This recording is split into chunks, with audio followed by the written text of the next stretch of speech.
BA second year वाले जो है उनके लिए आज हम पढ़ेंगे विश्व में कृषि के प्रकार। ये इम्पोर्टेंट क्वेश्चन है, एग्ज़ाम में आता रहता है। तो सबसे पहले हम देखते हैं कृषि होती क्या है। दोस्तों आप सब लोग जानते हो कृषि जो है क्या होती है, लेकिन कृषि की जो भौगोलिक जो परिभाषा है वो यहाँ पर लिखी हुई है, उसको मैं बता देता हूँ। जैसे कृषि का सामान्य अर्थ है भूमि को जोतकर फसल पैदा करना। ठीक है, मतलब जो भूमि होती है किसानों के पास, उसको जो जोत कर उसमें फसल पैदा करते हैं वो, तो उसे हम कृषि कहते हैं। इसके अंतर्गत पशुपालन को भी शामिल किया जाता है। यहाँ पर लिखा हुआ है इसके अंतर्गत पशुपालन को भी शामिल किया जाता है। तो ये अधिक कुछ लोगों को पता नहीं होगा, हो सकता है कि पशुपालन को भी कृषि का ही भाग माना जाता है। ठीक है, अगर कोई किसान फसल उपजा रहा है खेतों में, इसके साथ वो पशुपालन भी कर रहा है, तो पशुपालन भी उसी का पार्ट माना जाता है, खेती का ही। ठीक है, तो हमारा टॉपिक यहाँ से स्टार्ट होगा, विश्व में कृषि के प्रकार। ठीक है, विश्व में कृषि कितने प्रकार की होती है ये हम देखने जा रहे हैं। जैसे इसको 3 आधार पर बांटा गया है। एक तो भूमि की उपलब्धता के आधार पर, एक वर्षा की मात्रा के आधार पर, और तीसरा है उत्पादन के आधार पर।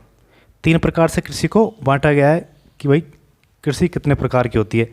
तो ये इसके प्रकार नहीं है, इस बांटने के आधार है 3। ठीक है, इससे पहले हम एक बात और समझ लेते हैं, विश्व में कृषि अलग अलग प्रकार की क्यों होती है।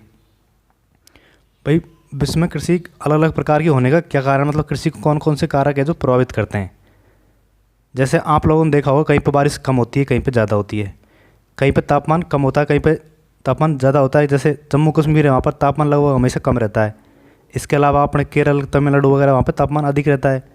राजस्थान है, वो यहाँ पे भी बहुत ज़्यादा होता है तापमान। ठीक है, तो कहीं पे तापमान कम होता है, कहीं पे ज़्यादा होता है। इस कारण से खेती में जो फसलें होती है उन पर इफेक्ट पड़ता है। और इसके अलावा फसलें कब बोई जाएगी वो भी निर्धारित उसी से होगा। भाई वर्षा कब हो रही है, कब तापमान कम ज़्यादा हो रहा है, तो वो भी उसी से डिसाइड होता है। तो इस कारण से खेती अलग अलग प्रकार की अलग अलग स्थानों पर हो जाती है। इसके अलावा और भी कई सारे कारण हैं, जैसे किसान गरीब है अमीर है, मतलब उसके पास पूंजी कितनी है। ठीक है, तो उसके अकॉर्डिंग वो फसलें बोएगा। अगर ज़्यादा पूंजी है तो वो ज़्यादा पूंजी वाली फसलें बोएगा, जैसे कपास वगैरह की खेती करेगा, चाय वगैरह बागान लगाएगा, क्योंकि उनमें ज़्यादा खर्चा आता है। इस कारण से वो वैसी खेती करेगा। और जो गरीब किसान है वो इस तरह की फसलें बोएगा जो उसका खुद का पेट पालन हो सके। ठीक है, तो ये भी एक कारक हो गया, आर्थिक स्थिति भी। ठीक है, इसके अलावा और भी कई सारे कारण हैं, जैसे विज्ञान तकनीक का कितना यूज़ हो रहा है कृषि में। जैसे कोई तो ट्रैक्टर वगैरह यूज़ करता है, बहुत से लोग बैल वगैरह का यूज़ करते हैं, बहुत से लोग कुछ भी यूज़ नहीं करते, फावड़े वगैरह से गड्ढे बना के उनमें बीज बो देते हैं, उससे भी खेती करते हैं लोग। अभी भी ऐसी स्थिति है। ठीक है, तो यही कारण है कि विश्व में अलग अलग प्रकार की विशेषताएं, भौगोलिक विशेषताएं, इस कारण से खेती भी अलग अलग प्रकार की होती है। और वही हम देख रहे हैं विश्व में कृषि के प्रकार कौन कौन से हैं। ठीक है, तो अब स्टार्ट कर रहे हैं विश्व में कृषि के प्रकार। तो विश्व में कृषि के प्रकार 3 आधार पर बांटे गए हैं। जैसे भूमि की उपलब्धता के आधार पर बांटा गया एक, तो एक वर्षा की मात्रा के आधार पर बांटा गया है, और एक उत्पादन के आधार पर बांटा गया है। ये कृषि के प्रकार नहीं, ये आधार है बांटने के। जैसे भूमि की उपलब्धता के आधार पर, मतलब भूमि कम उपलब्ध है या ज़्यादा उपलब्ध है, 2 ही प्रकार की हो सकती है। ठीक है, तो इसके आधार पर कृषि के 2 प्रकार किए गए हैं। ठीक है, विस्तृत कृषि और अगला है गहन कृषि। जिसके पास ज़्यादा ज़मीन होगी और परिवार में सदस्य कम होंगे, ये छोटा फैमिली होगी। ठीक है, लोग कम होंगे और उनके पास मान लो सैकड़ा बीघा ज़मीन है, सैकड़ा एकड़ ज़मीन है। ठीक है, तो उसमें खेती कैसी होगी, विस्तृत प्रकार की, क्योंकि उनके पास काम करने वाले लोग कम है। ठीक है, जनसंख्या कम है और यंत्रों का प्रयोग करेंगे, जैसे ट्रैक्टर वगैरह यूज़ करेंगे। और भी कई सारी ऐसी मशीन आती है जिनसे फसलें काटी जाती है। ठीक है, बोने के लिए मशीनों यूज़ करेंगे, और उसको जुताई वगैरह करते हैं खेतों की, उसके लिए भी यंत्रों को यूज़ करते हैं। ठीक है, तो इस प्रकार की कृषि को हम बोलते हैं विस्तृत कृषि। ठीक है, ये होती है रूस, यूएस, कनाडा जैसे बड़े बड़े क्षेत्रफल वाले देश है जहाँ पर ज़मीन ज़्यादा है, क्योंकि इनका देशों का साइज़ बहुत बड़ा है। रूस का आपने देखा होगा मैप में, कनाडा, यूएस वगैरह आपने देखे होंगे, ये बहुत बड़े बड़े देश है। और यहाँ पर जनसंख्या जो है काफ़ी कम है, तो इस कारण से यहाँ पर होती है विस्तृत कृषि। ठीक है, यहाँ पर कम जनसंख्या है और उसमें यंत्रों का प्रयोग करते हैं। ठीक है, अगला है गहन कृषि। तो गहन कृषि जो है दोस्तों, ये होती है जहाँ पर जनसंख्या ज़्यादा होती है और उनके पास ज़मीन कम होती है, जैसे इलाकों में, वहाँ पर ये होती है गहन कृषि। उसको सघन कृषि बोलते हैं। तो इसमें विशेषता दे रखा है इसकी, 1 से अधिक फसल बोई जाती है। जैसे एक साल में रबी की फसल बो रहे हैं, खरीफ की फसल बो रहे हैं। इसके अलावा जो गर्मियों में ककड़ी वगैरह वो खीरा वगैरह वो करते हैं, वो भी फसल कर रहे हैं। मतलब एक साल में 3 बार फसल पैदा कर रहे हैं। ठीक है, इसके अलावा एक ही खेत में कुछ पार्ट में गेहूँ बो दिए, एक दूसरे पार्ट में चावल वगैरह बो दिए, इसके अलावा बाजरा वगैरह, मतलब सारी जो फसलें हैं, कई सारी फसलें बो देते हैं एक ही खेत में, ठीक है। तो इसको बोलते हैं गहन कृषि, मतलब जनसंख्या यहाँ पर ज़्यादा होती है और ज़मीन जो है वो कम होती है। ऐसी खेती होती है मानसून एशिया, मतलब भारत, चीन, बांग्लादेश, ये जो देश है, इंडोनेशिया वगैरह, यहाँ पर होती है सघन कृषि, गहन कृषि, ठीक है। क्योंकि यहाँ पे पॉपुलेशन ज़्यादा है, बांग्लादेश में भी, भारत में भी पॉपुलेशन डेंसिटी जो है काफ़ी ज़्यादा है, चीन में भी बहुत ज़्यादा पॉपुलेशन है, ठीक है। तो इस कारण से यहाँ पर गहन कृषि होती है। अगला है वर्षा की मात्रा के आधार पर। तो वर्षा की मात्रा कहीं पर कम होती है, कहीं पर ज़्यादा बारिश होती है। इस कारण से कृषि भी अलग अलग प्रकार की होती है, जैसे आर्द्र कृषि, सिंचित कृषि और शुष्क कृषि, ठीक है। 3 प्रकार से वर्षा के आधार पर बांट दिया कृषि को। तो आर्द्र मतलब जहाँ पर बारिश ज़्यादा होती है, ठीक है, नम भी बोलते हैं इसको। तो ऐसे इलाके जो हैं जहाँ 200 सेंटीमीटर से बारिश ज़्यादा होती है, उन इलाकों में ऐसी खेती होती है आर्द्र कृषि, ठीक है। इसमें कोई सिंचाई की जरूरत नहीं पड़ती क्योंकि बारिश बहुत ज़्यादा होती है। इसमें बोलते हैं चावल, गन्ना वगैरह, जो ऐसी फसलें हैं इनको पानी ज़्यादा चाहिए, आप लोगों को पता ही है ये तो, ठीक है। तो ऐसे एरियो में जहाँ पर बारिश ज़्यादा होती है तो वहाँ पर सिंचाई की भी आवश्यकता नहीं होती, बारिश के आधार पर ही खेती करते हैं, उसको बोलते हैं आर्द्र कृषि, ठीक है। तो ये होती है जिन इलाकों में ज़्यादा बारिश होती है, जैसे केरल है, राजस्थान, इंडिया सॉरी, तो वहाँ पर भी ऐसी खेती करते हैं। इसके अलावा विश्वोत्तरी की क्षेत्र जो है जहाँ पर बारिश जम के होती है, उन इलाकों में आर्द्र कृषि करते हैं। अगला है सिंचित कृषि। सिंचित कृषि जो है ये होती है 50 से 100 सेंटीमीटर बारिश वाले इलाके, मतलब 200 से कम है, यहाँ पे देख रहे हो आप, ठीक है। ऐसे इलाकों में सिंचित कृषि होती है। और सिंचित कृषि का मतलब है इसमें कृषि में सिंचाई की सहायता ली जाती है, जैसे नहरों से, कुओं से वगैरह, इनसे सिंचाई करते हैं लोग, क्योंकि पानी की कमी होती है यहाँ पर, ठीक है। ये होती है मानसून एशिया में। मानसून एशिया में इसलिए होती है क्योंकि मानसून एशिया में सिर्फ 2-3 महीने बारिश होती है, जुलाई अगस्त, ठीक है।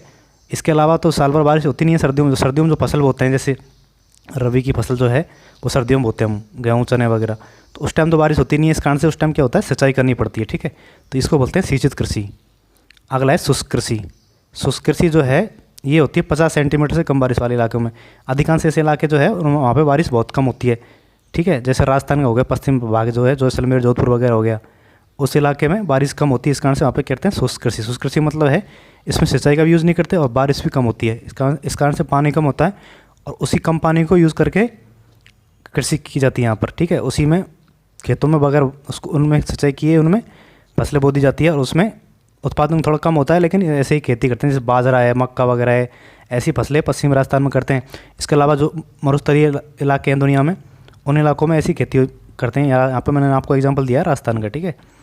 अगला प्रकार है उत्पादन के आधार पर प्रकार, ठीक है।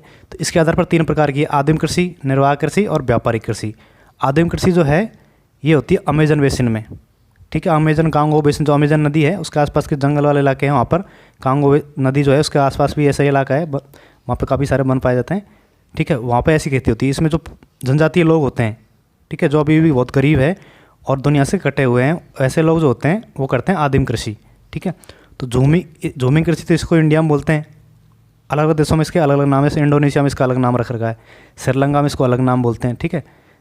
तो इसी तरह इंडिया में इसको झूमिंग कृषि बोलते हैं। इंडिया में कहाँ पे बोलते हैं, जो उत्तर पूर्व राज्य, असम, मेघालय, ठीक है, नागालैंड वगैरह है, वहाँ पे जो आदिवासी है वहाँ के, वो इस प्रकार की खेती करते हैं आदिम कृषि, उसको वहाँ पर वो झूमिंग कृषि बोलते हैं। झूमिंग कृषि तो आप जानते ही हो, ठीक है। इसके और राज्यों में अलग अलग नाम है, जैसे राजस्थान जो है वहाँ पर डूंगरपुर, बांसवाड़ा, वहाँ पर भी ये खेती करते हैं ऐसे आदिवासी, उसको वहाँ पर बालरा बोलते हैं, ठीक है। इसके अलावा अगली है निर्वाह कृषि। तो निर्वाहन कृषि जो है इसका मतलब है खुद के घर के पेट पालन के लिए या घर के सदस्यों के पेट पालन के लिए ऐसी खेती होती है। इसमें जो फसलें पैदा होती है उसको बेचते नहीं हैं, क्योंकि उत्पादन इतना कम होता है कि उसको एक्स्ट्रा होता नहीं है जो उसको बेच सके, ठीक है। तो ये होती है अधिक जनसंख्या वाले इलाकों में, क्योंकि खेत होते हैं यहाँ पर छोटे छोटे अधिक जनसंख्या वाले इलाकों में, और पॉपुलेशन होती है ज़्यादा। इस कारण से जो उत्पादन होता है, जैसे गेहूँ वगैरह उत्पादित होते हैं, बाजरा वगैरह, उसको लोग बेच नहीं पाते, ठीक है। तो इस कारण से इसको निर्वाह कृषि बोलते हैं, मतलब खुद के निर्वाह के लिए, खुद के जीवन यापन के लिए जो खेती होती है उसको निर्वाह कृषि बोलते हैं।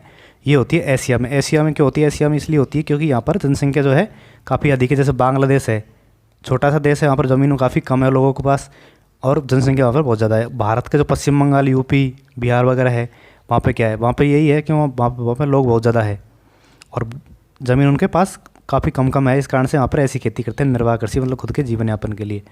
अगला है व्यापारिक कृषि। व्यापारिक कृषि जो है ऐसे इलाकों में होती है जहाँ पर बड़े बड़े खेत पाए जाते हैं, लोगों के पास ज़मीन बहुत ज़्यादा होती है, तो वो क्या करते हैं, ज़मीन में जो पैदा होती है उसको निर्यात करने के लिए पैदा करते हैं। जैसे ऐसी फसलें होते हैं जिसका दूसरे देशों को बेचा जा सके, ठीक है, उसका निर्यात किया जा सके, ऐसी फसलें होते हैं वो, ठीक है, बड़ी मात्रा में बड़े बड़े खेतों में। तो ये है स्टेपी प्रेरीज। मैंने आपको पहले बताया था स्टेपीज घास, प्रेरीज घास के मैदान है। इनमें घास के मैदान को साफ करके कुछ इलाकों में लोगों ने खेत बना लिए और वहाँ पर गेहूँ वगैरह की खेती करते हैं, ठीक है, गेहूँ मक्के वगैरह की। तो वो होती है व्यापारिक खेती, वो व्यापार करते हैं उसका, ठीक है, खेती कर करके व्यापार करते हैं। तो ये हो गए दोस्तों आपके कृषि के प्रकार, ठीक है। Thank you.